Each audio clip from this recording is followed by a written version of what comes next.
I'm Erica Lukes, host of UFO Classified. For me, life isn't simply black and white. Life is full of many unknowns. It is my goal to travel the world and to work with the world's leading experts in the hopes of making groundbreaking discoveries. Join me on UFO Classified Friday nights at 4 p.m. Pacific Standard Time, only on KCOR. Turn left and then down the river.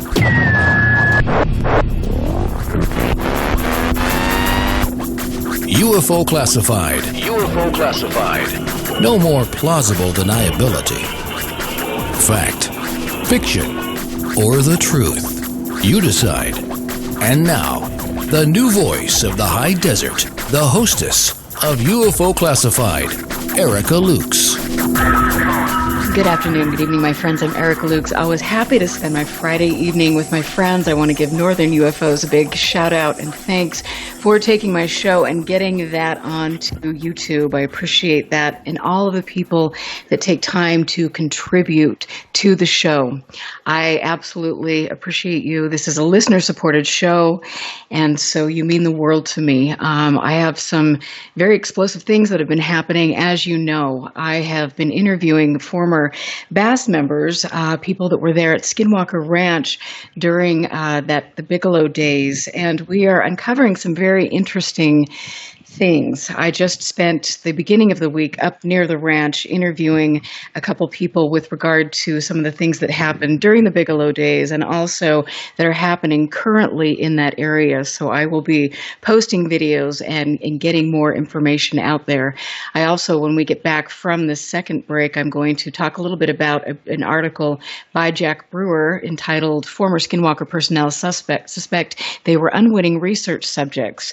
And given some of the information that is coming to light now, we most certainly think that this is an area that deserves full attention, and I am on it, rest assured. Tonight I'm here with my friend Ted Rowe, who is the executive director of NARCAP, and NARCAP has continually led the effort to document and examine aviation-related incidents and observations that involve unidentified aerial phenomena, or UAP, since 1999. This is a big undertaking. They have worked with a lot of top-level officials and researchers from all over the world. Project Sphere is one of the most important research papers that I have read.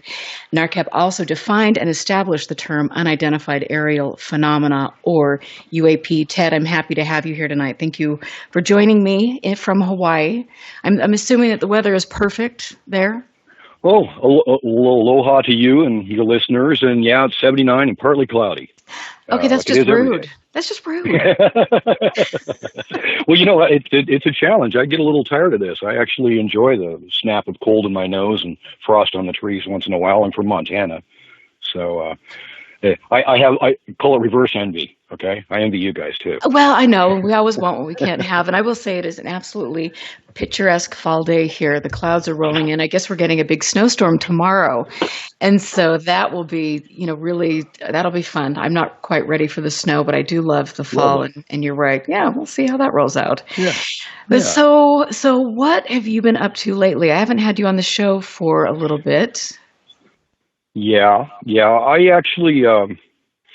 I'm kind of using this show as sort of a springboard. NARCAP, I've restructured the organization. I'm in a turnkey mode right now to turn it over to a group of researchers to take over. They're semi there now, and I'm going to probably be stepping back from ufology as a whole. So I've spent the last number of months getting the website together and reorganizing all of the data, making sure that materials that are relevant get handed up the line, and that everything's ready to go for somebody else to step in. I might take an advisory role for a while, but I'm generally gonna stay back, I think, out of all of this.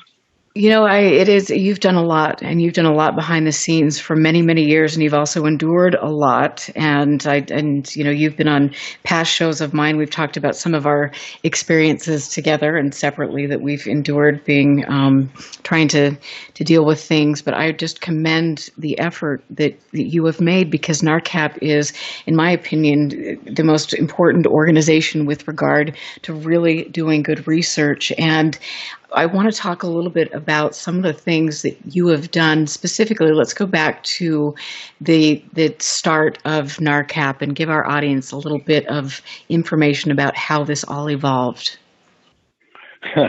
Well, I'm not a scientist. Okay, I at the time I was an office drone working in the financial district in San Francisco, and this is in 1999, and I had a string of very close experiences with what we would call unidentified aerial phenomenon. And I had a particularly potent, blatant experience in Oakland, California in January of 1999. And it made me really sick, basically, very uncomfortable. And a couple of months afterwards, I was sitting and twitching and drinking coffee on a sailboat I was living on in Alameda Marina. And I just picked up I got online and contacted the PR office at Ames Research Center and just said, hey, I saw something very unusual, and if anybody's interested, I know the government doesn't study these things, but if anybody's interested, I'm available. And within a few hours, Dr. Richard Haynes replied. He was working at Ames at the time, apparently. And one thing led to another. He investigated that incident and some others, and then and my friends who were involved. And then he came to me one day and he said, "Hey Ted, I've got an idea for an aviation reporting center. What do you think?" It was international in scope at the time. I thought the scope was a bit broad. I said maybe a national reporting center might be a better way to go. I was just imagining it from a business management perspective, and so he agreed, and then left. And then a while later, he came back and asked me if I wanted to run it, help him set it up and run it. So I agreed to do that. And for the next 15 years, he and I worked together. We published close to 50 papers, did a number of studies, interfaced with a lot of the top research organizations in the world, got an official research agreement with the government of Chile and their team at CFAA. Coached the French team, GPAN, in aviation safety investigations. So we did quite a bit. Briefed the FAA ASRS group on UAP reports, and then had an agreement with them to flag any of their reports and forward them to us that might involve UAP. We did quite a lot, and ended up briefing congressmen and participating in a symposium at George Washington University in front of the National Press Corps. This was in 2004. And then we participated in a congressional hearing on UAP, but the Department of Homeland Security kind of got involved with that, and sort of everything got twisted a little bit. We didn't quite end up with the information we were looking for, but we've done quite a bit, and we did it all by kind of adhering to solid business practices and avoiding ufology as a principle. I think that is probably the safest approach, as you know, and that we've discussed that many times. I think we get people like us that have had sightings turn to ufology because we think it is going to give us some solace or give us answers, and all it does is confuse us more. And I think it really can be a disservice to the overall research and to individuals as a whole. I think that if you've had a blatant experience where you've been closely confronted and you feel like it has, like you have some trauma related to it, you can't stop thinking about it, you're fixated on it, you're driving family crazy with it, this kind of thing. The last thing you want to do is jump into a pile of other people that have the same problem. Because you're just going to trigger each other back and forth in every way that you can imagine. What you need to do is find somebody who's responsible who can help you cope with trauma. It's PTSD. It has nothing to do with anything. It's the same whether it's aliens or battle fatigue or a car wreck or whatever, a bad parenting, whatever traumatized you. It's all the same, and it has the same effect on you. And you need to work with a responsible professional, accountable professional to get through it. What you don't want to do is get involved with ufology and expect, like you say, to find some solace, because you will not. Absolutely. And I think the thing that I have, witnessed, and I talk about a lot because it's important for people to know. I mean, you get caught up into some of these groups, or you go to some of these conferences, and you've got people who are promoting delusional belief systems, and then you've had a personal experience, and then you glom onto that, and your experience is tainted, or you're led down a path that is very, very destructive. There are a number of ways things can go wrong. I think that a good way to think about ufology is to consider it a symptom of people who have been triggered by either the idea of UFO and ET incursions, or who've experienced it, or who believe they've experienced it. And then you have, it's a symptom of that. And you'll have clingers on. You'll have people whose mental illness will express down that line who have nothing to do with aliens and who've never had the experiences, but they'll use it to express some other part of their delusion. And that's the key phrase. What you have is a collection of delusions. I had the good fortune of having an encounter in the presence of the director of Opus. He was standing right next to me when it happened. And that's probably the only time that I've been involved in ufology where I felt like I had an honest connection with somebody in ufology about their experiences and mine, is when we actually experienced it together. And could you tell us about Opus? Well, and I'm really sorry, I don't know the acronym, what it means, but it's a collection of psychologists and psychotherapists who work with UFO experiencers or UAP experiencers, and it's run by Les Velez, who was the person in question at the time, and I think they do invaluable work. I think they do very, very good work, but it's clinical help for people who have experienced paranormal issues and are trying to function. And Les has been on the show before, and I know that you and Les were standing at a site that you and I visited that is an incredibly active site. So it's fun to have that common bond that you about all of this. That's what we experiencers are looking for, right? That sense of commonality and connection. And the best sense of connection is to share the experience. And Les and I did that. So in his case, I'm good with it. I worked with Dr. Haynes for 15 years. He told me repeatedly that he'd never seen a UFO in his entire life. And I was constantly sort of under his microscope. He was watching me all the time, asking me questions every now and then, testing my memory, this kind of thing, because he wasn't an experiencer. He didn't have a personal, he didn't have any skin in the game. Let's put it that way. He's a visitor. Right. And thank you for adding your comments about ufology and the dangers of kind of falling into this. I know that we do want people to share these things with, and it's just important.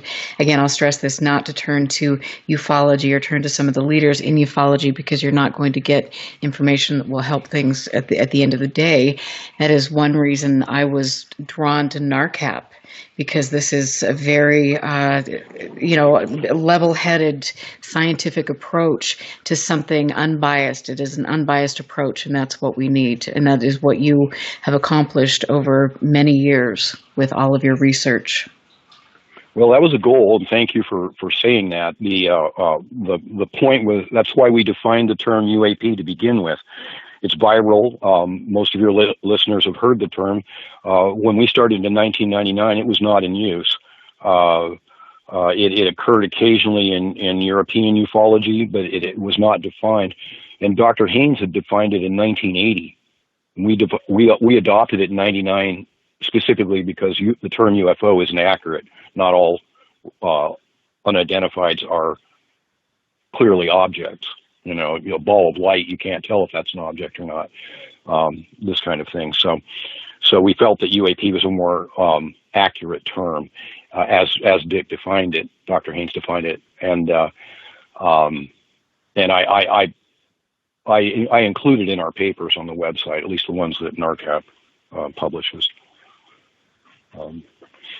And so tell us about, I know that you have talked about your meeting with Podesta. Give us a little bit of background on what specifically happened before, during, and after that meeting.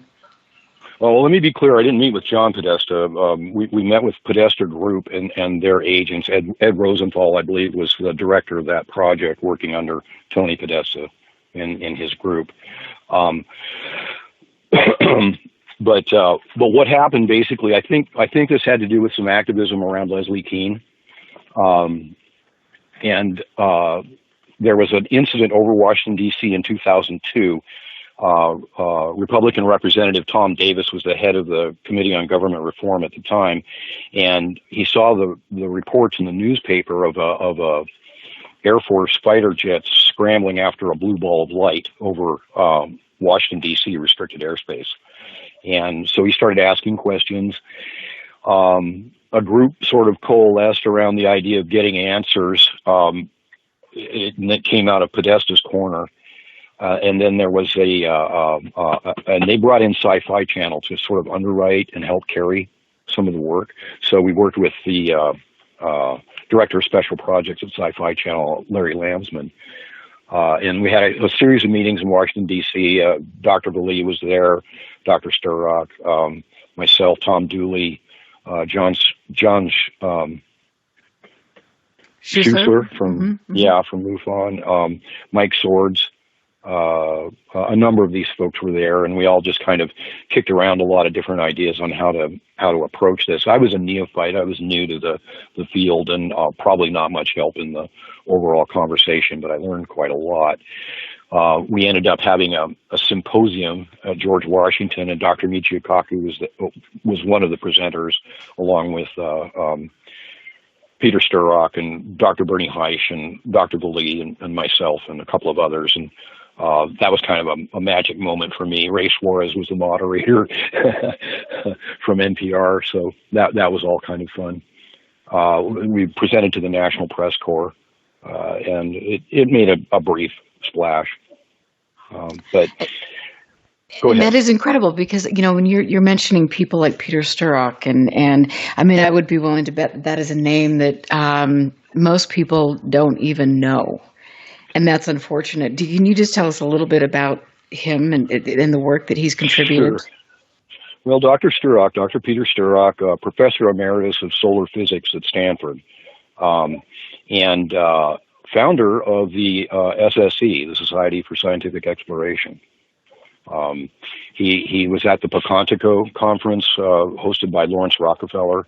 He and Dr. Valee and Dr. Haynes, our chief scientist, and some others.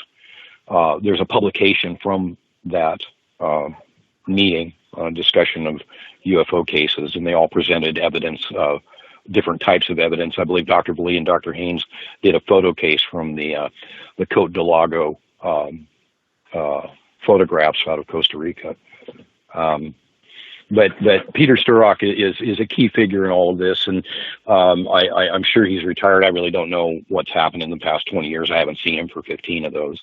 But he was a key player in this game, and part of how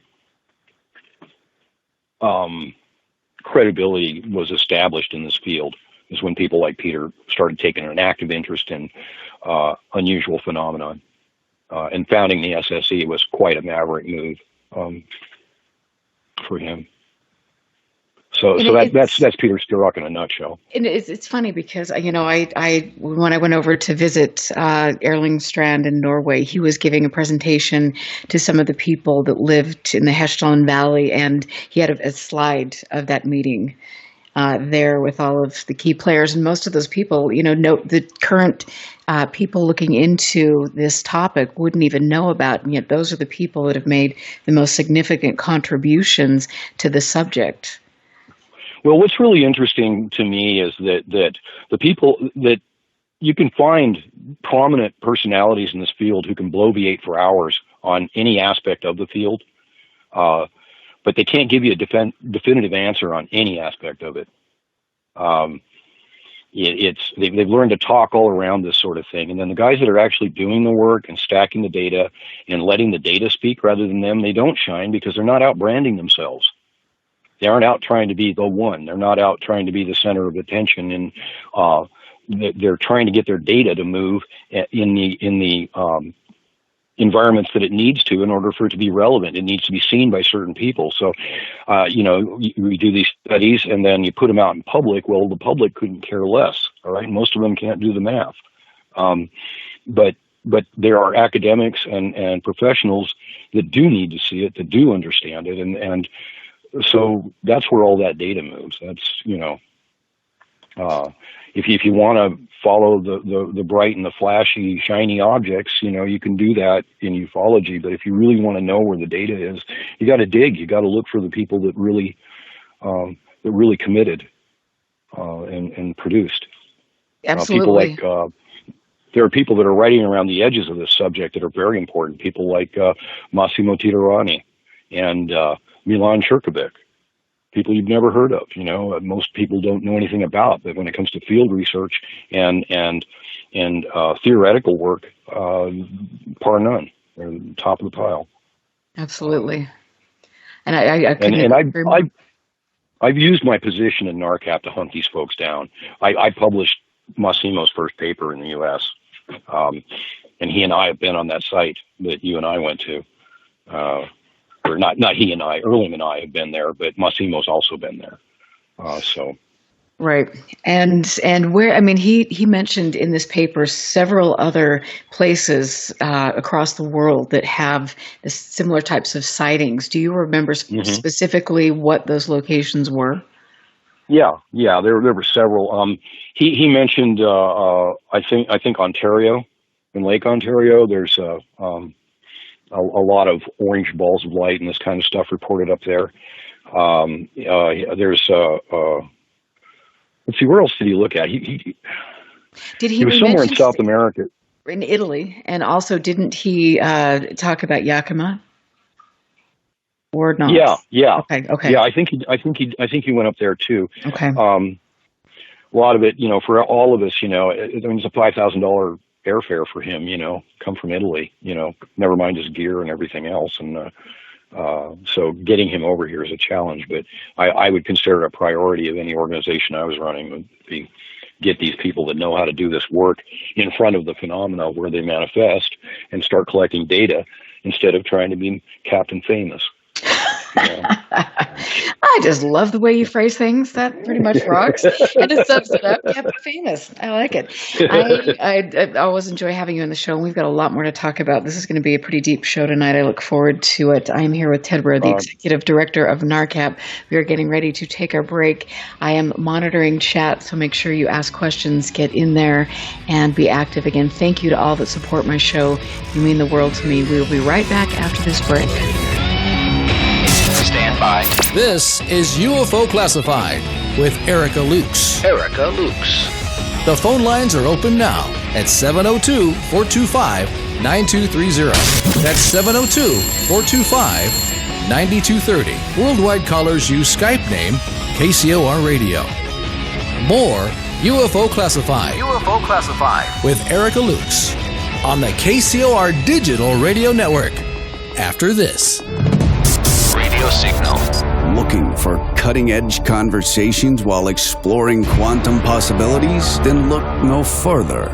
We've got to fix Broadcast Team Alpha. Hosted by Nori Love and Augie Nost. They're connecting the dots and unraveling the cosmic mysteries. With interviews from top experts, embedded insiders, and whistleblowers from around the world on an array of topics. From health, wellness, consciousness, and ufology. All in pursuit of the truth.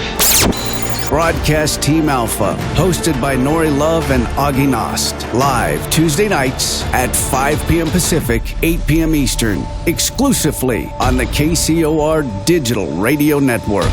The balance of power is shifting in the world today, and the old paradigm is being replaced with a new one filled with love, positivity, and prosperity for all. The only question you have to ask yourself, are you ready for a change? Broadcast Team Alpha. Come explore the quantum possibilities. Now, broadcasting in digital HD radio. Monday nights are about to become hauntingly good, as Reverend Sean Whittington possesses the airwaves with Vegas Supernatural. Tune in every Monday at 5 p.m. Pacific, 8 p.m. Eastern for Vegas Supernatural, exclusively on the KCOR Digital Radio Network. There's a war raging between good and evil. The question is, which side are you fighting on? Tune in Monday nights as Reverend Sean Whittington sets the new standard for paranormal radio with some of the most influential personalities in the world today.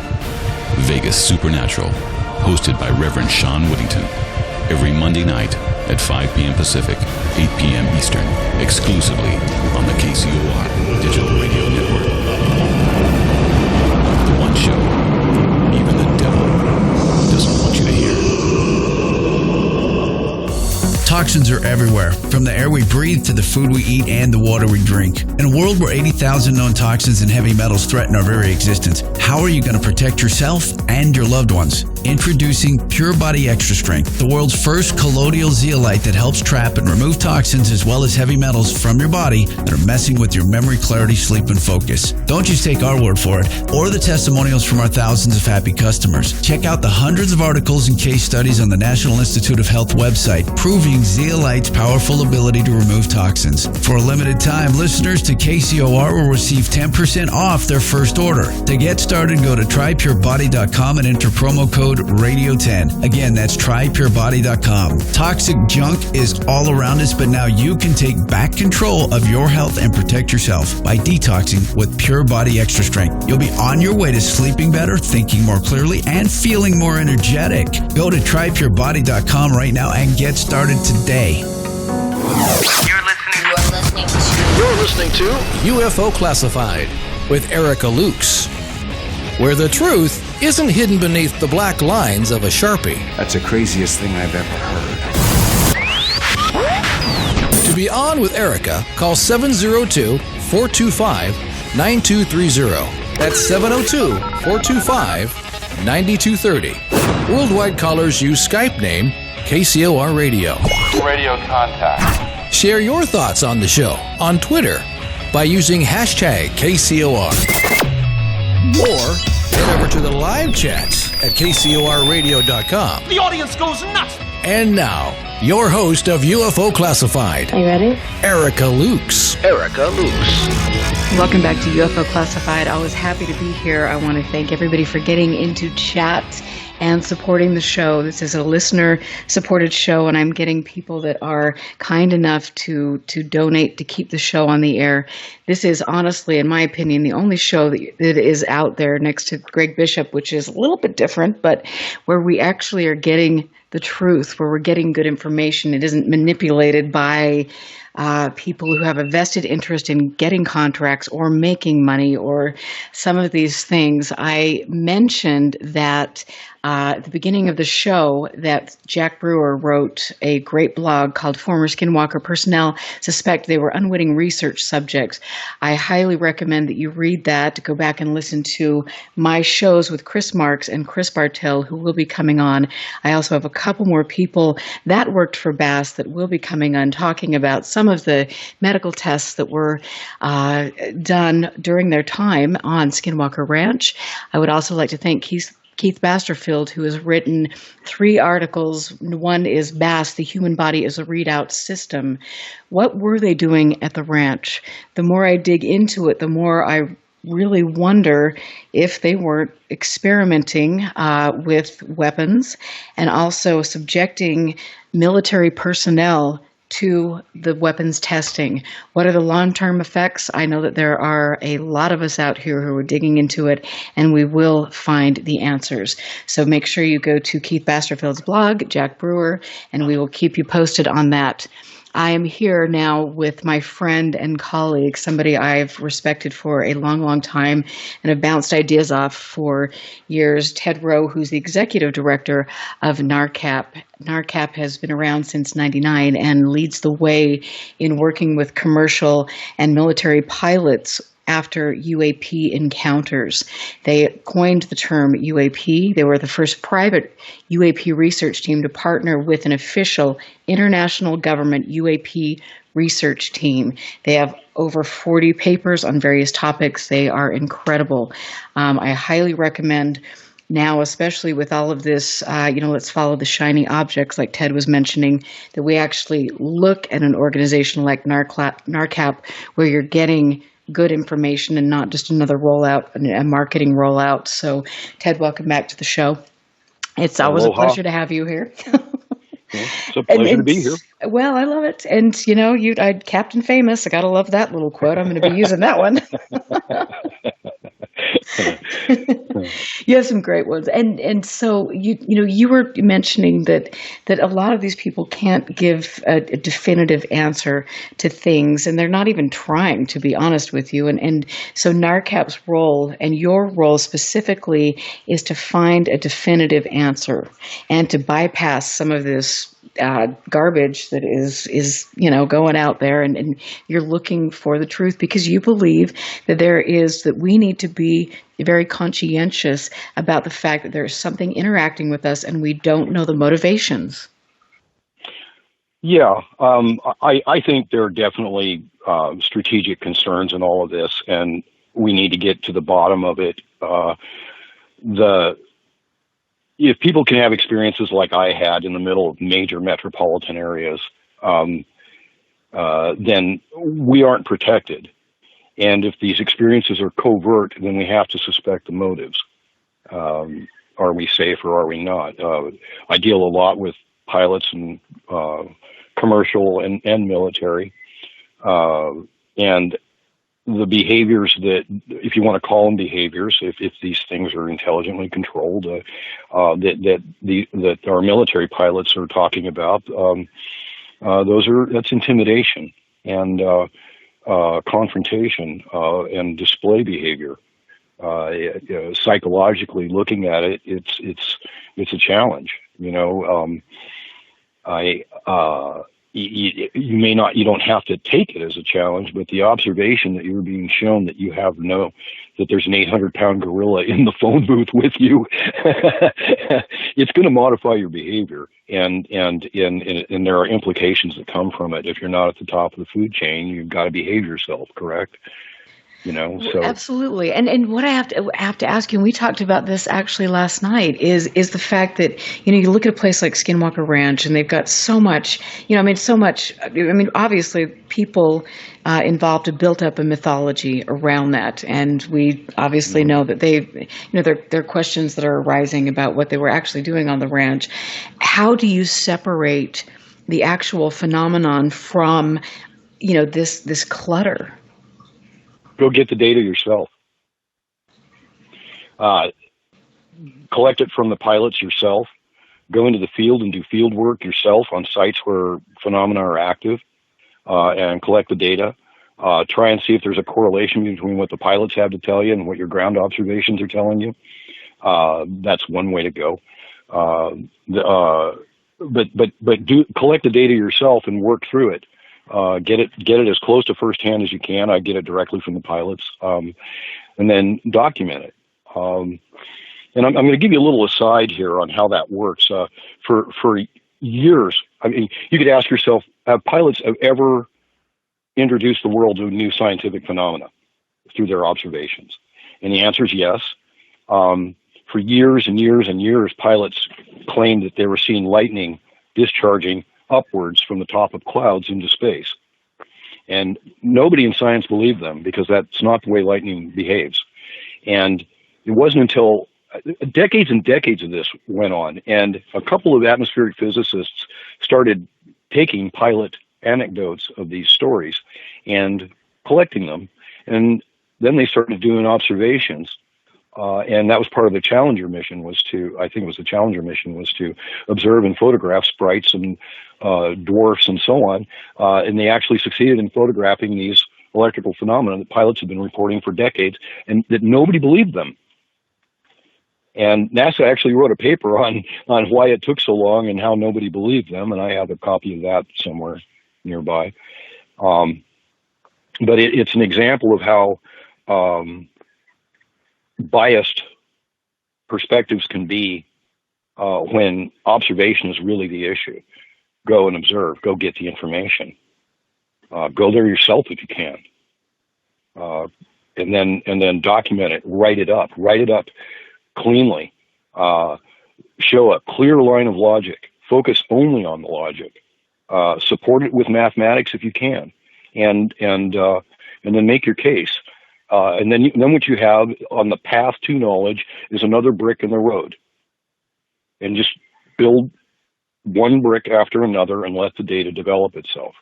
We've got data I haven't shared with the world at NARCAP, mainly because I haven't had the proper audience to listen to it.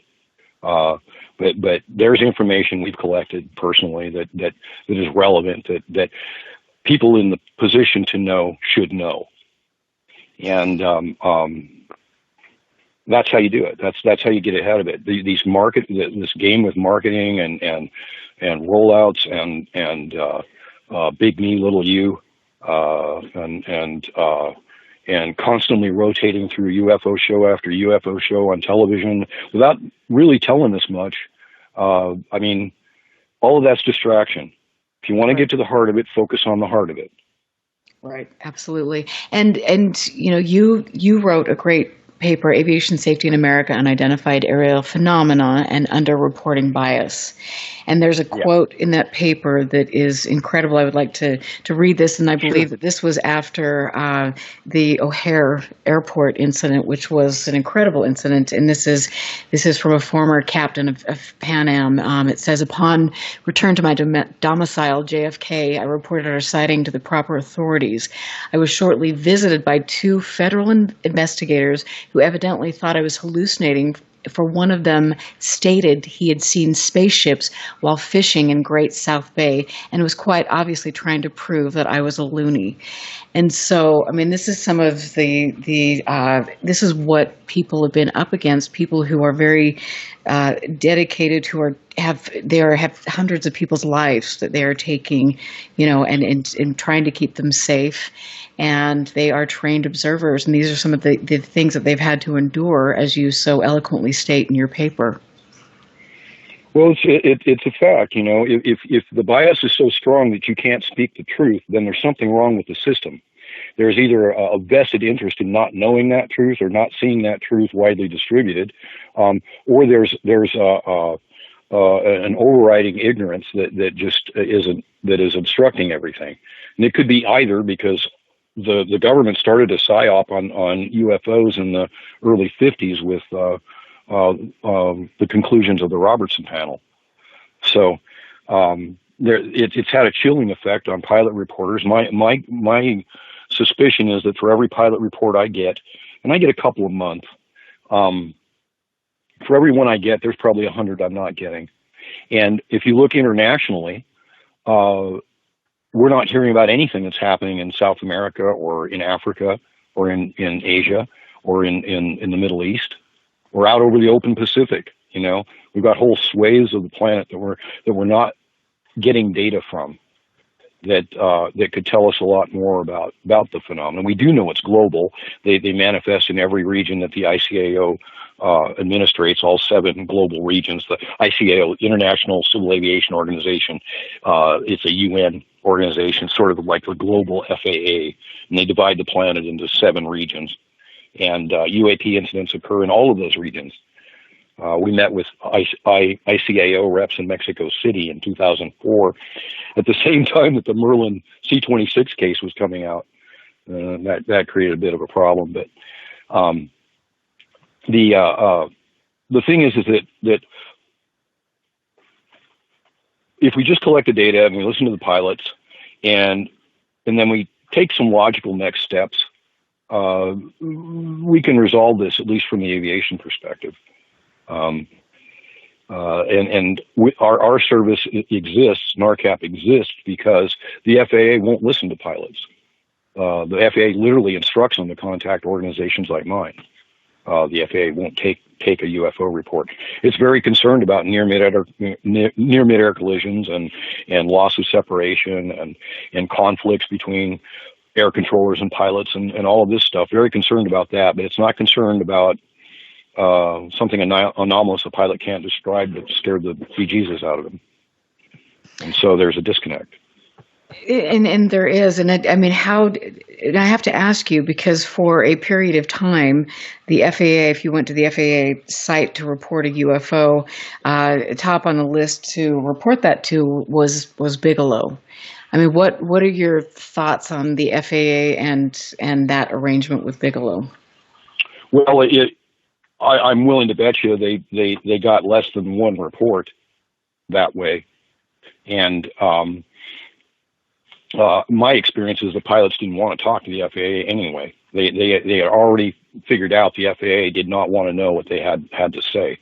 And pilots are different. They have different temperaments. Some are a little more open with this subject than others. And that's why we briefed the FAA's Aviation Safety Reporting System analysts, because they were getting cases that fit UAP profiles by people that were willing to make at least confidential reports of them. So we didn't want to lose the data. So it's a problem getting the data to begin with. You have to get their confidence. You got to get them alone. I spoke with an Air Force lieutenant commander about 2 months ago, retired female. She told me that her husband, that was a fighter pilot, they were flying at Fallon, at the Top Gun school there at Fallon in Nevada, and they would meet in the bars in their watering hole in Reno and have strategy sessions on how they would talk or not talk about UFO encounters. But they had them. And the whole thing is that the government's created a sort of us and them situation, and they do not have the confidence of pilots around that subject. Some airlines are that way too. United is hard on pilots that want to talk about this sort of thing. But others, we did an aircrew survey of a regional air carrier, and they had no problem putting our survey in their ready room in all the mailboxes, and we had a 28% response rate, which is almost unheard of. They had to put the flyer back in an envelope and make sure it got in the post, and they did it. And we learned some things from that. So there's some problems with all of this in terms of getting the confidence of pilots to begin with, and I doubt very much an antiseptic notation in the airman's manual would convince anybody to risk their career. Right. And I mean, it is interesting. And I know that, there was a case, Japan Airlines, and that was a case that Dr. Haynes mentioned, because from what he mentioned, he was responsible for helping get the pilot his job back, but just the ridicule that he faced. Can you tell us a little bit about that Japan Airlines case? That was pretty incredible. Sure. The Japan Airlines freight hauler, piloted by Kenji Terauchi, was coming into Anchorage. Anchorage is a big freight hub. If you've ever been to Anchorage Airport, I go there a couple of times a year, and it's a big airport and a lot of traffic there, from global traffic, over the pole traffic, and so on. So Kenji was flying in. He's coming in he's over Fairbanks, heading towards Anchorage, which is south, and moving towards the Elmendorf Reservation, which is a joint Army Air Force base at just north of Anchorage.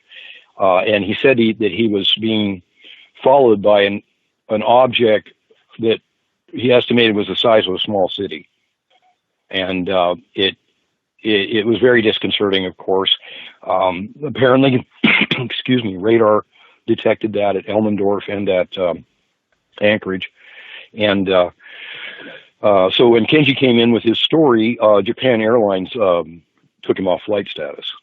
And Dr. Haynes wrote a letter clarifying that pilots do see these things from time to time. And particularly with the supporting evidence, he should not be punished for reporting what he saw, for telling the truth. And Kenji got his job back, has flight status restored. But this is a common issue, and it has to do a lot with ignorance and arrogance. The idea that some phenomena are clearly real and unquestionable, and other phenomena are absolutely laughable and not worth the consideration, when you really need to look a little closer to be sure. Hope you're right. Right. And so do you know, I mean, have any of these, tell us about some of the things that are taking place now with regard to commercial airlines who are maybe taking this more seriously? I can't really point to any examples of that. I do know that in general, pilots there's a buzz of the subject in the pilot community, and in the aviation community in general. They do talk about it. I sat with a guy who was an air controller and a pilot not too long ago, who told me how he was sitting in a control tower at an Air Force base, and they watched an object go by. There was a mountain range to the west of them that was 20 miles away or something, and they watched an object go by that was lower than the tops of the mountains in their line of sight to it, lighting up the ground and the mountainside as it went by. And they all decided to write up they pull out their Air Force reports to write up their paper, because major Air Force facilities at the time had a UFO officer. And they all got done writing it up, and they all sat around and they looked at each other, and then they all threw their reports away. So the whole thing, there isn't really a change at the institutional level on the subject. Fortunately, a lot of people who are in management positions today are Star Trek generation. They grew up with the idea of aliens and UFOs sort of being normalized by science fiction, and that helps a little bit. But you take a guy like a union rep who's elected into his position, and Leslie Keane interviewed one at one point, and he said that you think that if these things were happening, I wouldn't know about it. And that was his comment, to Leslie about, yeah. And the fact is, they are happening, and pilots are talking about it, but nobody's going to risk their reputation on it. Right, and they shouldn't have to. They shouldn't have to. Right. And I mean, so do you think that with some of the things, the New York Times article coming out in 2017, the Navy taking this seriously, yada, yada, yada. I mean, do you think that any of this is going to have an effect and make people feel safer about coming forward with their reports? I wouldn't think so. I've been getting military pilot reports lately, which is really interesting. Comparatively, it's almost 50-50 between military and commercial pilots at this point. But they're very careful. The reason they're reporting to us is because we're a confidential reporting center. They give us their call signs and everything. I know who all these guys are. I can find them. And I have all the data around their sightings and where it happened and what they were flying and the radars they were using and all the rest of it, but can't publish it. And they don't want me to. It's a security issue. It's a security issue for the country, and it's a security issue for them and their jobs. But the information needs to move somehow. So right. They give it to me. Hopefully I can carry it somewhere. And I think that we need to, and I really want to hit, upon this subject about the security issues. And, when we get back the next hour, and I also want to talk a little bit about the data and why people would want this data, whether you're a contractor, whether you're in the military. I mean, there's so many different aspects to all of this, so many things to think about. And it's very complex. And if you're a professional in this field, you really need to think it through. Absolutely. And also, I definitely want to talk about the Al-Bosque video case. There's so many things that we need to discuss. Okay, well, I'm game. Okay.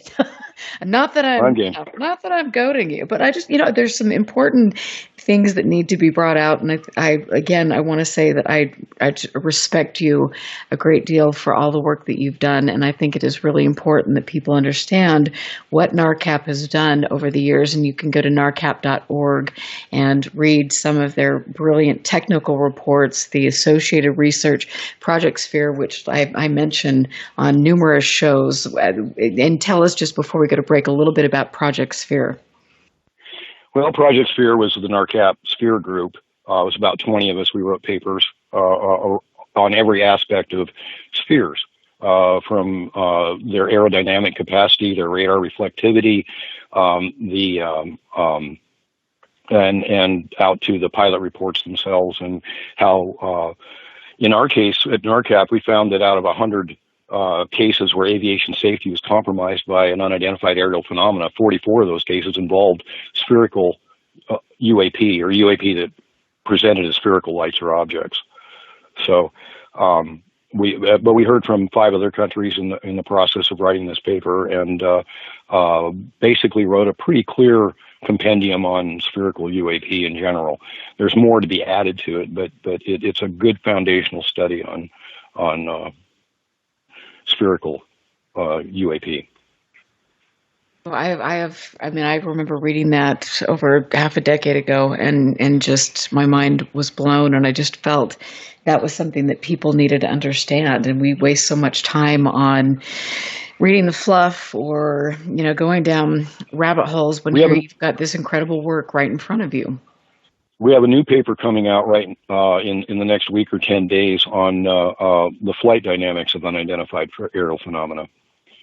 And I don't know why this paper, like most of our papers, should have been written 40 years ago, but more to come. And so would you say that NARCAP has written more papers than most other organizations in the world? Yeah, I wouldn't put it that way. I would just say that for our area of study, our little pie slice of examination, we're the authority on aviation and UAP, UFO cases. It's not to say that there aren't other people who focused in those areas and that there isn't other good work out there. You yourself did a great study with one of our research associates, Bill Puckett, on the Nephi, Utah case, and that was a very good study. So, there is good work being done out there, but I'd say we have a definitive collection of data that we've worked. I would say that as well. Thank you. I'm Erica Lukes here with Ted Rowe, the Executive Director of NARCAP. We will be right back. Stick around. The best is yet to come. And, of course, Liv, that was just for you. We'll catch you on the other side of the break. Listen very carefully. This is Houston. Say again, please. Houston, we've had a problem. This is UFO Classified, live every Friday night, 4 p.m. Pacific, 7 p.m. Eastern, exclusively on the KCOR Digital Radio Network. The truth is out there, just waiting to be discovered. And now, if you will, accompany me on a journey to the future. For more information on the host of UFO Classified, Erica Lukes, upcoming guests, as well as links to the past shows, visit her website at ufoclassified.com. UFO Classified. UFO Classified. This is KCOR Las Vegas, home of the Digital Radio Network, broadcasting from a shack just south of Area 51. Wait, that doesn't exist. This is the KCOR Digital Radio Network. Now for the news.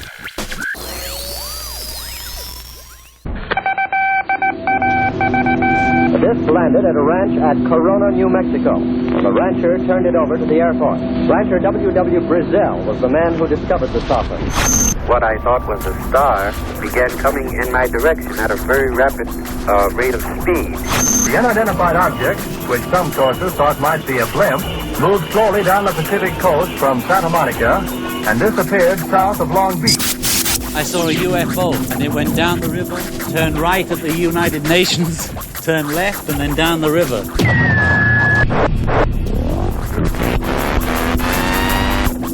UFO Classified. UFO Classified.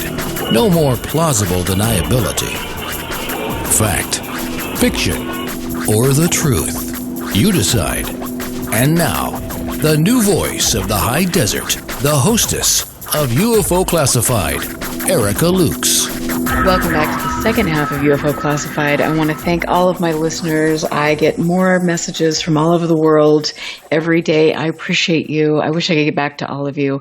I want to thank the people that are supporting my show and keeping it on the air. You mean the world to me as well, and I couldn't do this without you. I fully believe that I don't want to be one of those shows that has a lot of advertisers that I'm beholden to. I want to speak the truth. I don't want to speak anybody else's truth because we're not getting it.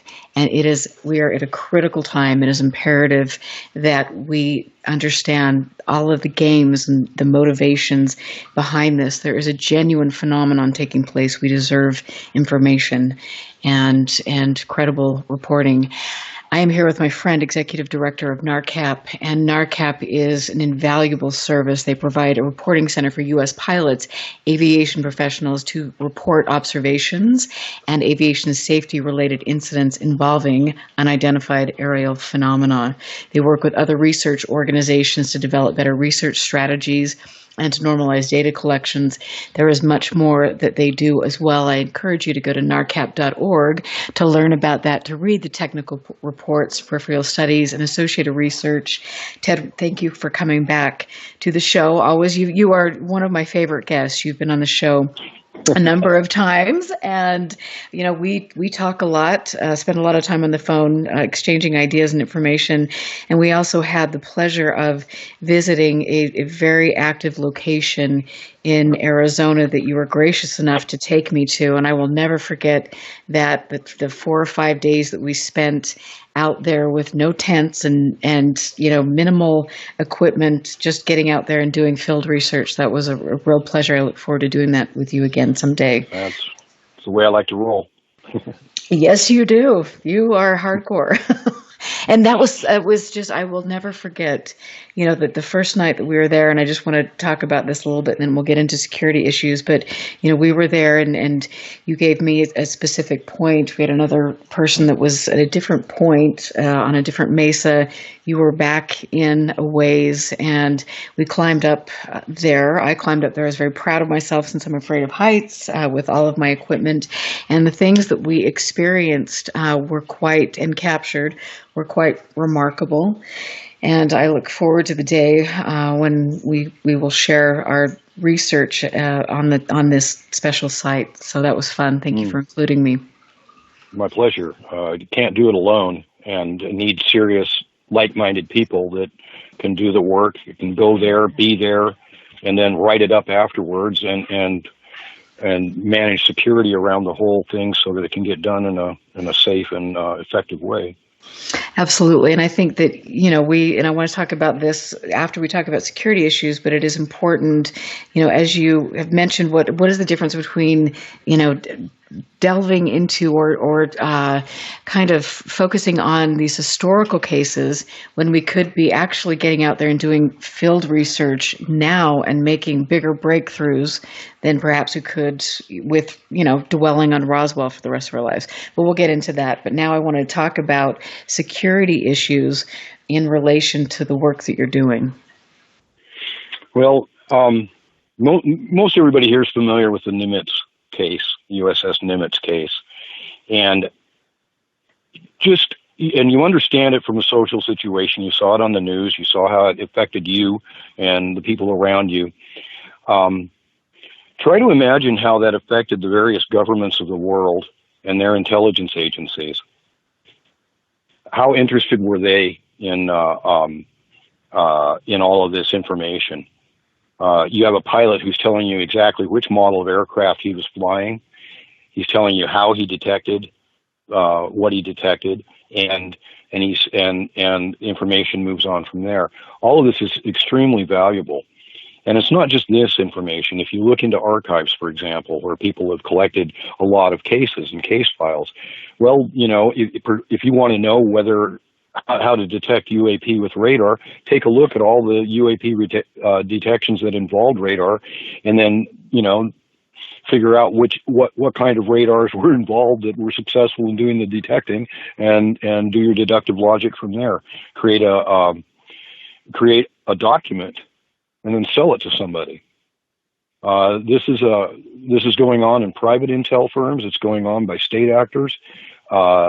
People want to know what's going on with UFOs, and particularly from a military and a national security standpoint.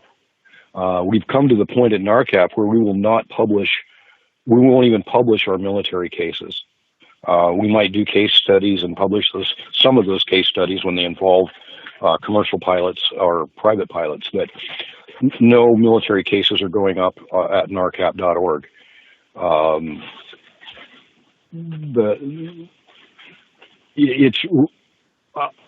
We do a confidential reporting system to protect our pilot reporters and also to protect the data.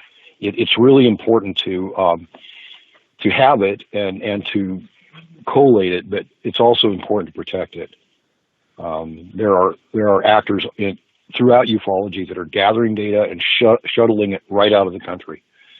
You know this, I know this, and where it's going and what it's being used for is kind of out of sight, out of mind.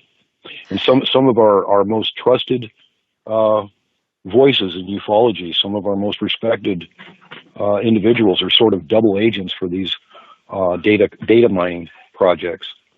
And I'll just add one more caveat here in that Dr.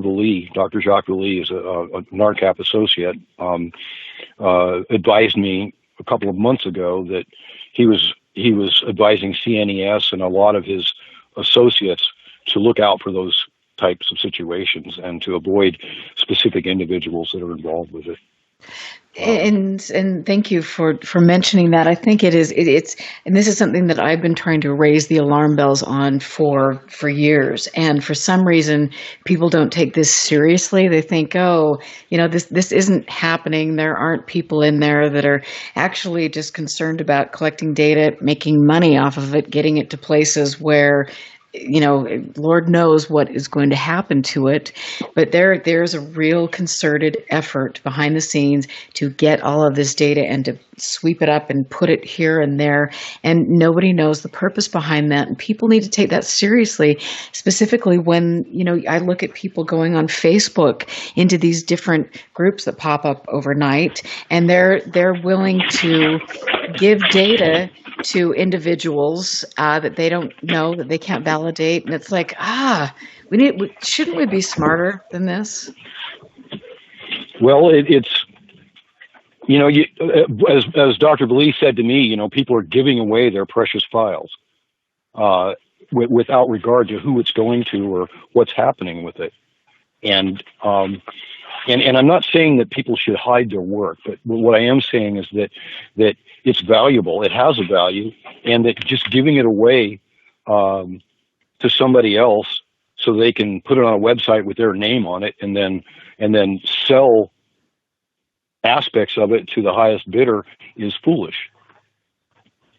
And it's dangerous. And at this point, for example, I've seen in NARCAP since I put up the new website, it's been up about 3 months. Easy, you guys, my buddies here, my dogs.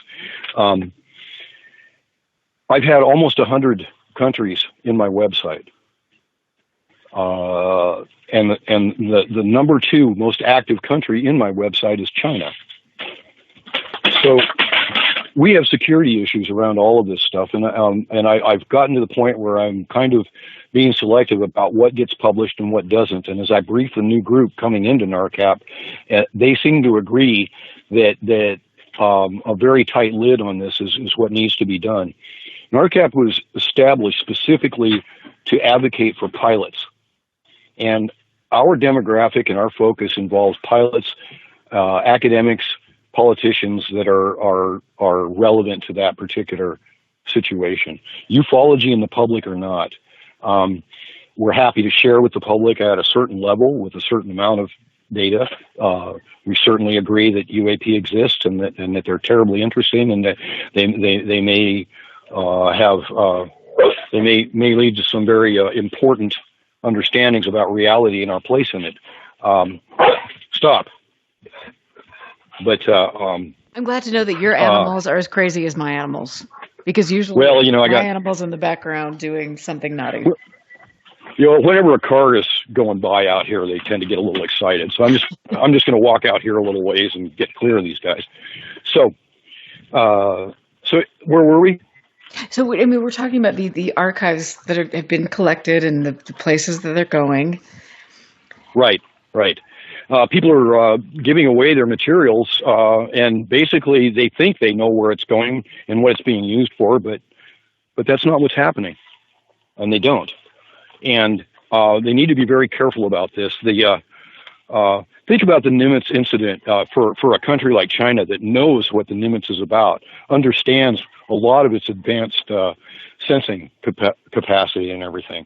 What it can learn not only about the phenomena, but what it can learn about us, what it can learn about our aircraft, what it can learn about our ships and our sensing capacity and all of that. It can tip the balance of power. Even if they don't believe that UAP are possibly exogenous incursions, they might be concerned on how to detect them. So if we have the ability to back engineer some of these devices, they want to be able to detect them, or they want to be able to imitate them and use them against us. Heck, you can strap a bomb to one of those things. It's who knows which direction it's going to go. But the point is, security is involved, and you need to be very careful with your data. Treat it like it's valuable, like you spent a lot of time on it, like you gave it a lot of thought, like it matters to you, like it matters to the world. And don't be foolish. Absolutely. And when you send things overseas, or, I mean, even here, it's like you have to understand who you're sending things to. And for me, as a researcher and somebody who cares about preserving history, to see all of these archives, people donating things overseas and then never having access to that again, it's like, what are we thinking? I mean, it's just, there's a real urgency in this, and instilling a sense of that in the public. I mean, there are groups who have a lot of money behind them, who are collecting data, who are putting them in a big black hole. Nobody's ever going to see it again, and they are going to rewrite history. And I stress this on every show. That is that is happening now, and we cannot let that happen. Well, we need to be very careful, like I said, with our data and where we let it go.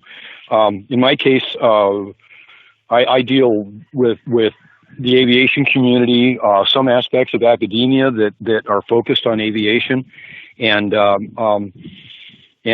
politicians who are involved in decision making around aviation issues.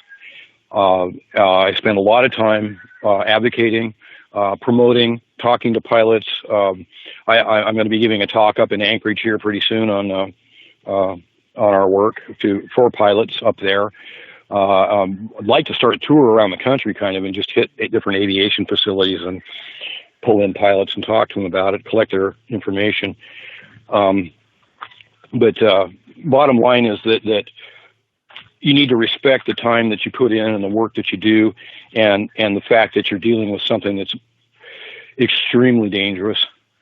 We're, as I've told you before, we're bugs on the windshield with the forces involved in this situation. They're governments, and if the evidence is to believe, there's another team involved, off-world presence, and there's a pressure. We don't know how strong or established they are inside of our society, or how much access or influence they have.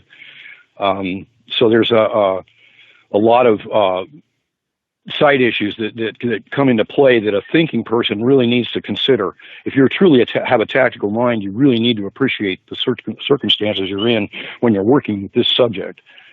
This is unlike any other subject, and most people do not have access to nuclear science.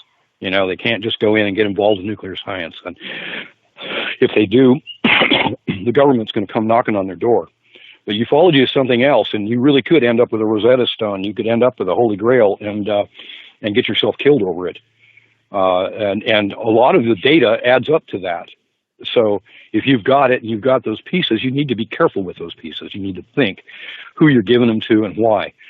And you'd be surprised and saddened by who some of these double agents are that are collecting this data and moving it on.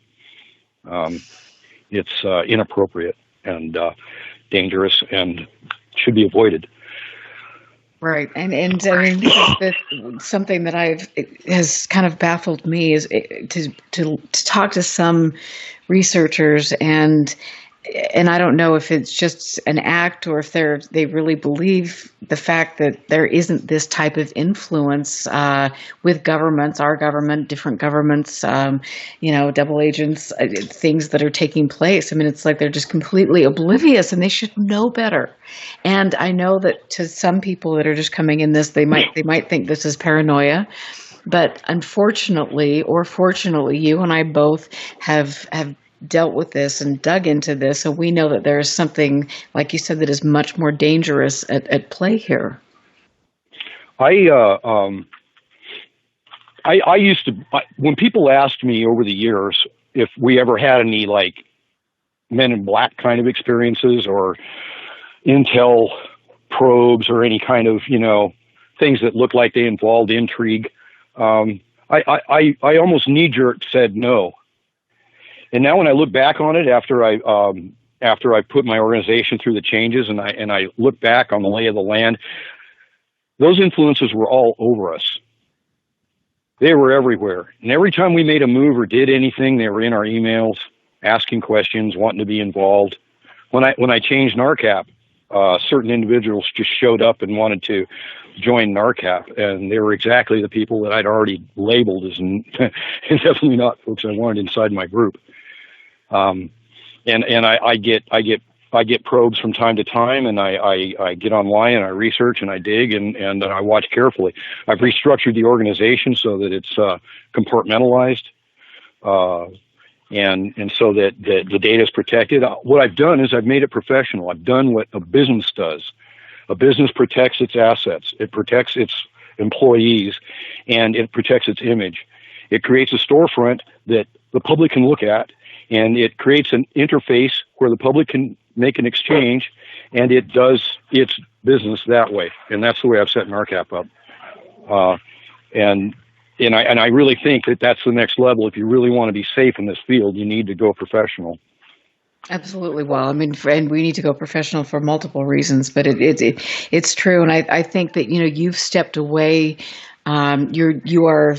You understand things. You're stepping away or distancing yourself a little bit after you get this new NARCAP up and running and things. And you understand. I mean, you get it. And I appreciate that because I think you're one of maybe 2 or 3 people that understand the gravity of the situation, the players involved, and really at the end of the day, what this means for humanity. Well, and that's the bottom line. I wouldn't be in this field if I didn't have direct firsthand experience with the phenomenon itself, the phenomena themselves, and multiple exposures over the course of my life, a ton of questions, not many answers, a lot of people that want to tell me what happened to me, but nobody I believe. And so I'm driven by a compulsion to get to the root of it. And the root of it doesn't have anything to do with the posturing. Greer can't dance around in front of me and convince me that he's the chosen one and has the answer in all this. If he could, he would have. But the bottom line is that as I look into the field, I don't see the answers. And when I look at the work, I don't see the answers. When I look for work that might be leading towards the answers, and there are some good folks in there that are doing that, but the rest they're fixated on history. They're fixated on arguing about different events and circumstances. They're trolling each other.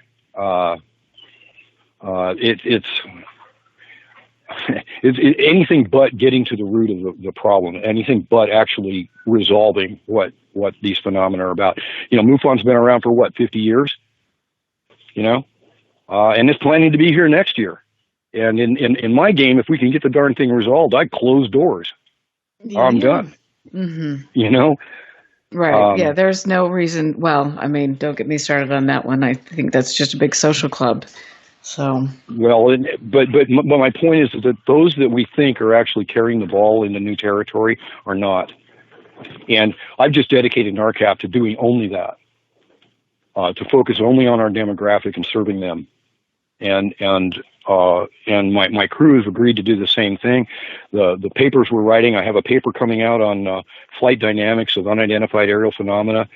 That'll come out under a NARCAP copyright with no byline, because everybody that's actually a member of the group is going to stay anonymous at this point. And we'll continue developing data and sharing it, both about the phenomena and about the interactions between it and aircraft, and supporting our pilots and our demographic. But as far as entertaining ufology goes, we're really not there for that. Thank you, because the world needs actual credible research, and like I said, this is too important for humanity, and we need to focus on. And as easy as it is, and I'm guilty of that. We've had conversations about that, to get caught up in the lower levels of this stuff that brings you down and takes you away from your true mission. You are dedicated to staying the course and really learning about the phenomenon and what risks it poses, if any, and working with the world's leading experts in the field. Well, and that's, what other credible way is there to go? I'm going to make a business and make myself the centerpiece of a business, or I'm going to, I've been within 30 feet of one of these things, looking the crew in the eye. Okay. It's very disturbing. It's very uncomfortable. And it happened in the middle of a major metropolitan area. And it's not the kind of thing that I'd wish on anybody. There's more to the story, which makes it even worse. But it drives me. It forces me to stick close to what I'm afraid of, what I'm compulsive about, which is the phenomena itself. Right, absolutely. And it allows me to steer my organization accordingly. And I appreciate that, and I always appreciate your advice when we have our candid conversations. And thank you, Ted Roe, for being here. We've got one more segment. We're going to get ready for a break. You can go to narcap.org and read all about the organization and the technical reports, and just actually educate yourself. Good, unbiased information. This is important. Make sure you share this with everybody that you know. I'm Erica Lukes, happy to be here on KCOR. Much love to Tina Marie for producing such a great show. We will be back after the break. Stand by. This is UFO Classified with Erica Lukes. The phone lines are open now at 702-425-9230. That's 702-425-9230. 9230. Worldwide callers use Skype name KCOR Radio. More UFO Classified with Erica Lukes on the KCOR Digital Radio Network. After this. Are you ready? Ready to go inside the Matrix?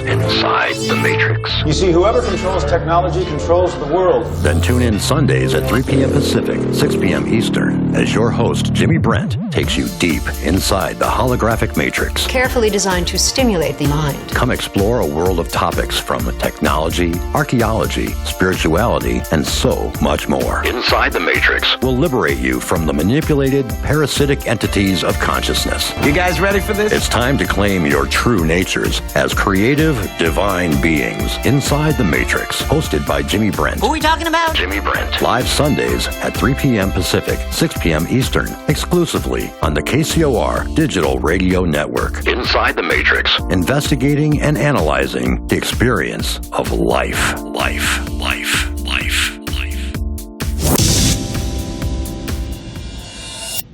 Vegas, baby! Vegas' #1 source for talk and new music. How cool is that? Based on the concept that Plato simply called the Great Year, where evidence points to our world civilization being far older than we've been taught. The Emissary, Book 1 by Tamara Veach and Rennie DeFazio, embraces this concept while blending elements of fantasy, reincarnation, action-adventure, and ancient secrets all together, along with our real-world history, to create an epic tale that will leave you asking the question, is this real? The Emissary, Book 1, now available for 99 cents for a limited time at Amazon.com. There is a world outside that which we live in. a realm where fact and fiction collide. The Paradigm Matrix. The Paradigm Matrix. Hosted by Willie Miranda. Every Friday night at 6 p.m. Pacific, 9 p.m. Eastern. The Matrix is everywhere. It is all around us, even now in this very room. The 1 hour show that will surely leave you hanging on the edge of the rabbit hole. The Paradigm Matrix explores a universe of topics from UFOs, cryptozoology, conspiracies, as well as all things paranormal. Enter a world of the twisted and deformed. Friday night, 6 p.m. Pacific, 9 p.m. Eastern. The Paradigm Matrix. Exclusively on the KCOR Digital Radio Network, where fact and fiction collide. Alien Deceptions, a suspenseful sci-fi romance thriller by Tina Marie, featuring the tantalizing Erica Jones and the mysterious Russell Hamilton.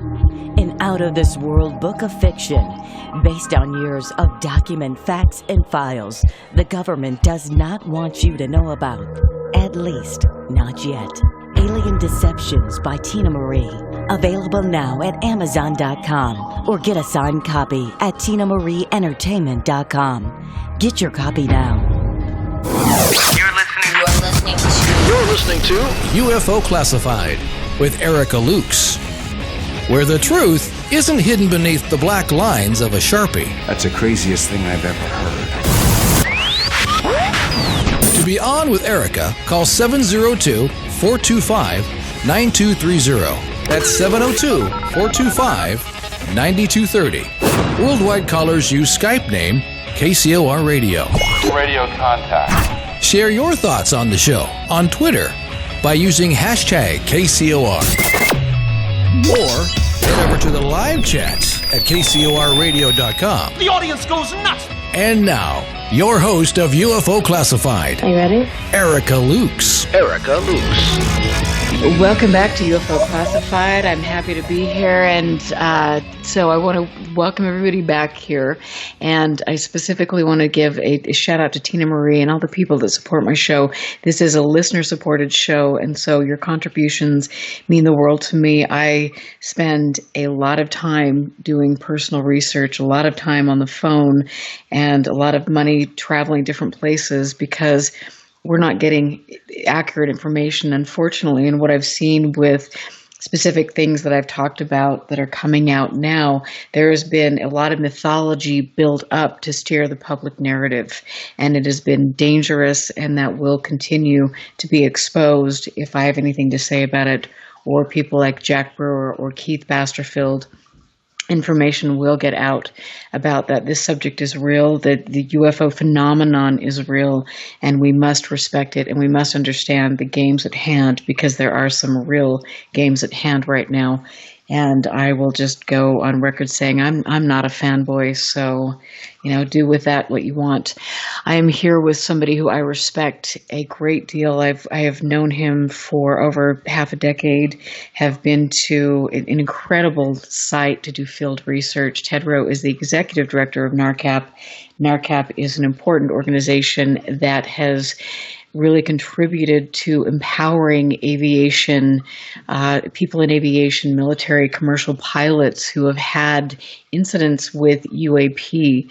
That is a big task, and I appreciate, Ted, everything that you've done with regard to that. So welcome back to the show.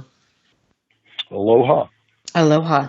And so I want to talk a little bit about the swamp and get into that case. I mean, not the ufology swamp, but, Well, you want to lead it in? Oh, you lead it in. This is your baby. Okay. The swamp, El Bosque in Chile. It's a case that we did an analysis for the Chilean government, CFAA. We had a joint research agreement with them, and they submitted their case to us and three other groups, and then all of us did analysis independently and then came back with our conclusions. The NARCAP team conclusion was that the UAP phenomena were legitimate, that the cameras actually captured UAP. One other team agreed with us, and then two teams decided it was inconclusive. And I really don't know what inconclusive means. It's not a useful answer. But the case itself involved an air show taking place over a Chilean air base called El Bosque, and what happened was that there were multiple cameras filming it, and then a guy that was editing the incident or editing video of the pass and review of all these different aircraft and squadrons noticed that there were things on the videos that a camcorder captures at about 30 frames per second. And so when they were looking in between the spaces, in those frames between seconds, they were seeing objects that were moving between 2 or 3 frames and then skipping a few frames and then showing up again. And some of them looked very unusual. They did not look like insects. So they were concerned, and Dick did an analysis and was fairly satisfied that he documented the same object being filmed from 2 different locations at the same time, and that's why he came to the conclusion that they probably were UAP.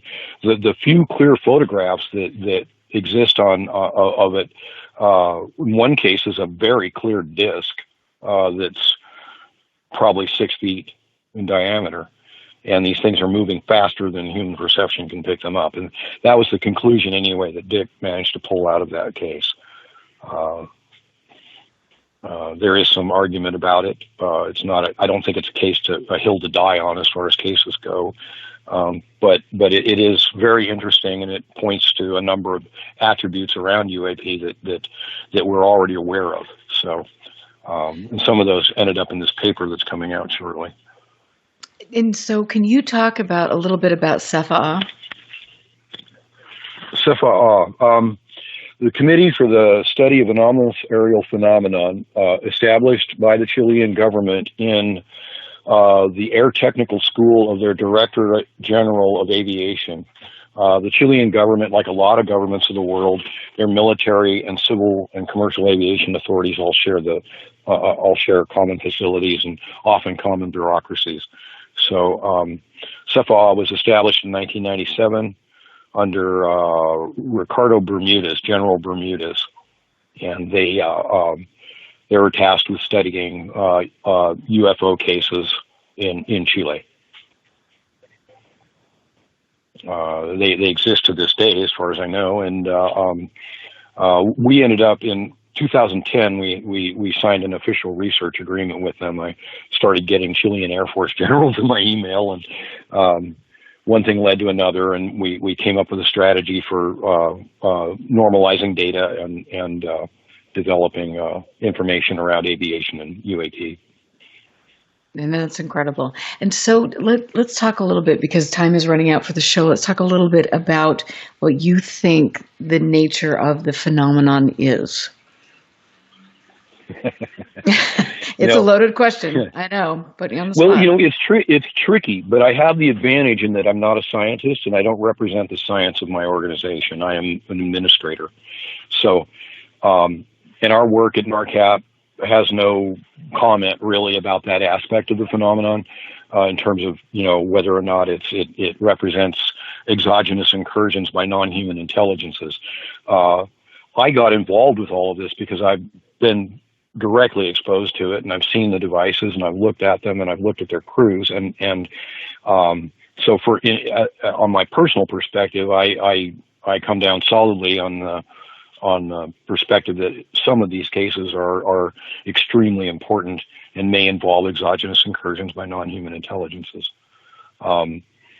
I don't think, as far as the organization goes, that's not a position of NARCAP, but personally, from experience, I would be disingenuous not to acknowledge that. I don't know why. I have a history of these things, and it goes back to when I was a very small kid, and not a lot of them, but several of them, and a number of them involved family or other people. I wasn't alone, and they involved, and I'm way above the statistical average for being too damn close to them. And so that colors my perspective, but but I try to speak truth in that area just like I do with NARCAP.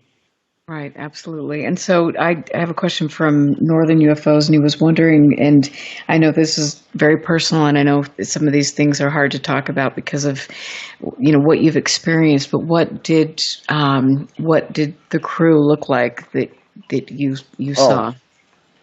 Well, in two cases, I saw occupants. In actually one case, I saw what I assume were occupants without a craft.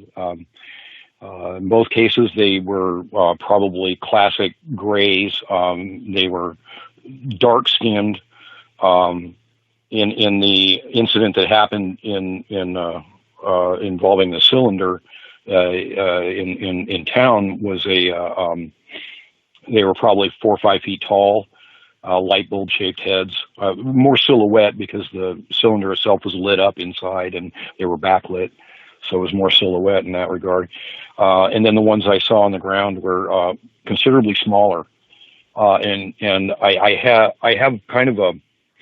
a problem with spiders that I've trained myself to get over. I can actually handle them now, but for a long time I couldn't handle them. And at the time when I saw them, I had that same kind of trigger of being completely creeped out. Their heads looked like a spider's abdomen, and their bodies were small and weird, and their eyes were weird, and the whole thing was just really creepy. There was a half a dozen of them, and they hurt me. I was camping with friends. I was 18 years old at the time. And that wasn't my first rodeo, but I've only seen that I remember the cruise twice. And always, in the second time there was 3 of them, and I think that's significant. We see this often. People say they see 3, and maybe it's because of the class of the craft that they're using or the objects that they're using are designed that way. I don't know, but I want to be clear. That's personal experience. Right. It's why I do what I do. It doesn't really have anything to do with what NARCAP has done and what our pilots are telling us. Right, absolutely. And so what are some of you've got reports, as you mentioned, that are coming in now to NARCAP, and tell us a little bit about the reports that are coming in now and what you're seeing. Well, I got a military report, and I'm not going to say which branch or where or any of it, but it involved a high altitude surveillance pilot and another pilot who was a flight instructor, and they were both in an aircraft and were shadowed by what he said was an elliptical disc that they both estimated was the size of a 737. And they made several turns. Radar did not detect it. They called it in. Radar did not detect it, which is a common situation. But they made several turns and they observed this thing. And these are experienced pilots, both flight instructors and experienced mission pilots. So it's a fairly common observation, and it fits right in with what we've been hearing about for the last 70 years, throughout the history of powered flight, in fact, from pilots. I haven't had anything that's outside of the general strangeness factor. Everything seems to be either discs or cylinders or spheres or orbs or balls of light. And then occasionally we have small objects that make me wonder a little bit that they don't have other things that they're tasking. Mm-hmm. But that's generally the way it's going right now. This paper we're doing analyzes 4 of the most common profiles that pilots report in terms of their movement and their flight dynamics. And that is, I can't wait to read the paper. And so, can you give us specific cases over the past few decades where people have actually been in danger or have been hurt, as in relation to some of these UAP sightings? Oh, sure. We can talk about pilots. I have one example where an air crew saw a UAP and decided to try and engage it, try to interact with it. So they turned themselves towards it, and it wasn't far away, and they turned up their landing lights, and it turned up its lights, and they all ended up night blinded. Another situation, an airliner, I think, was flying out of Japan, and they were just cruising along, and all of a sudden they found themselves with something really big with 2 lights on it right in front of them, and there were passengers injured in the evasion to try and avoid it. The description by the pilots of what they saw just prior to dodging, putting in their control inputs, did not fit an aircraft description. It wasn't an airplane. We have a lot of these kinds of things where pilots either where the UAP is in close enough proximity that either causes or requires control inputs to evade it. And when that happens, it's sudden and people get hurt. You have to understand, like TCAS, transponder collision avoidance system, isn't a radar. It picks up the transponder coming off of another airplane, and all commercial aircraft are required to have them. And so when they all have receivers, and if they pick up this transponder and it's closing, they have a computer algorithm that'll trigger an alarm. But it won't detect a UAP hovering out in front of them that doesn't have a transponder on it. And so that makes these things a bit dangerous for pilots in that perspective. I wrote a pilot advisory, and it's on the NARCAP page on the blog, and it describes the whole issue as far as what pilots deal with and how to and what to be prepared for to inform them in regards to UAP encounters and the scope of the encounters in terms of what may happen and how they may turn about and how they may occur. Thank you for answering that. We've got just a handful of minutes left for the show, and I had somebody in chat that wanted to just again get your take on UFO conferences, because he actually really is rooting for you on this one. So in a brief summary, what do you think about UFO conferences? Well, I treat conferences like the rest of media. What do you know, and who do you want to know it, and why? And if you've got something to say, and the conference is somewhat speaking to that might be helpful. But in general, we've avoided them. NARCAP existed for 8 years before we did a conference, and then we did the MUFON International Conference, I think. And then we've only done a half dozen conferences since. I spoke personally at Shag Harbor a year ago, and then a year before that, you and I both spoke at Alejandro's conference there in Arizona. Mm-hmm. But generally, I don't think anything's to be gained from it. They call it conference. They call it a conference, and the idea of a conference or a symposium is that people with data get together, break it out, and study it, and come up with new research arcs. And that's not what happens at these conferences. This is more entertainment. It's UFO-tainment. Okay. And again, I mean, like the one in Power Rump had 60 speakers, an hour apiece. Well, who can talk for 60 hours on the UAP subject and actually tell you anything that's real?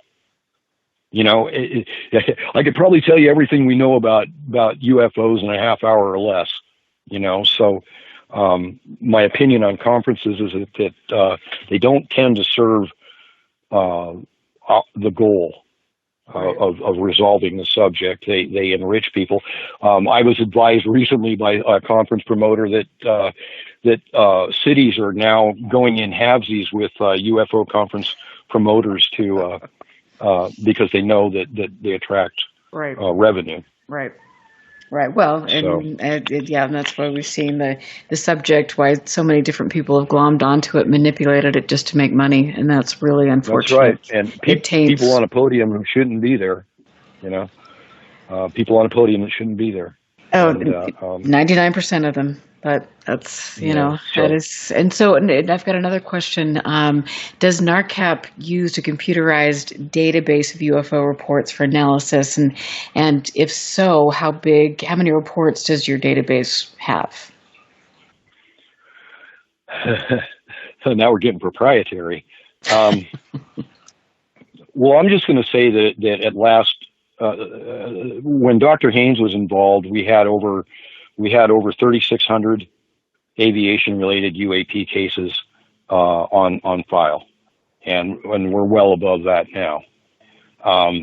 We haven't digitized it in the sense of doing sorts sorting data and statistical cuts that way. We do them manually so far. At some point, we may want to digitize it, but at this point, no, we don't have one. And I want to talk about a little bit about, the difference of, like I have talked a lot about MUFON and their database being available to the public, or being available to researchers, or being available to the state directors that actually pay to be a part of MUFON, which I think it should be. But I also, in the other breath, think that databases like NARCAP, when you've got things that you need security that you need to be aware of, that we need to be a little bit more reticent, but explain the differences and the needs for getting information out to the public or keeping it private. Wow. I know that was a deep thought. MUFON's kind of stuck with the model it's established. Okay, its business model is established, and it involves open source data, and I don't run NARCAP that way. I think that there's no point in putting information out in the public unless it's mature and resolved and you're ready to talk about it. And the rest of the stuff you need to protect, because you've got, I've got pilot reporters involved with our work. It's possible, based on what they tell us in a report, to track down the flight number and figure out who the crew was. And that could have bad repercussions on the pilot from several different angles, not to mention ufology themselves just being problematic.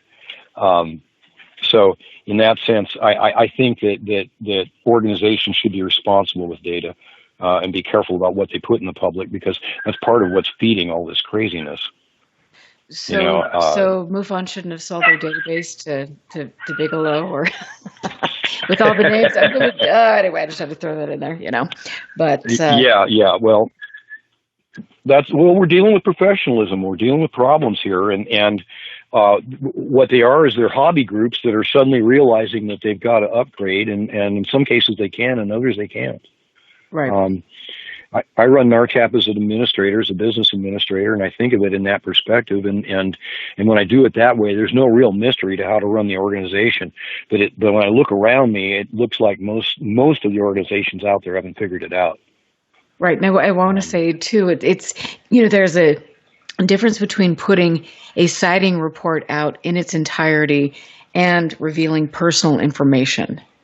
And, that's the thing that I've wanted as a person who's not a scientist. I want that information to be put out there, the full sighting report, so I can learn from that, not an address, not personal information, right, and just that kind of data, so I can move my research forward. And so, there are lots of gray areas there, but I believe personal privacy is most concern. It kind of depends. Are you going to be I'm speaking as an organization. Are you going to be a library where the public and private researchers can come and gather your materials, kind of like AFU and some of our other folks out there, or are you actually collecting data that's proprietary, and are you working it and following your leads and testing your data?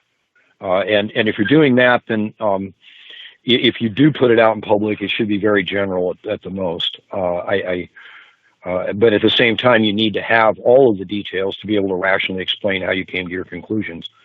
I think that a lot less exhibitionism on the part of ufology would be helpful.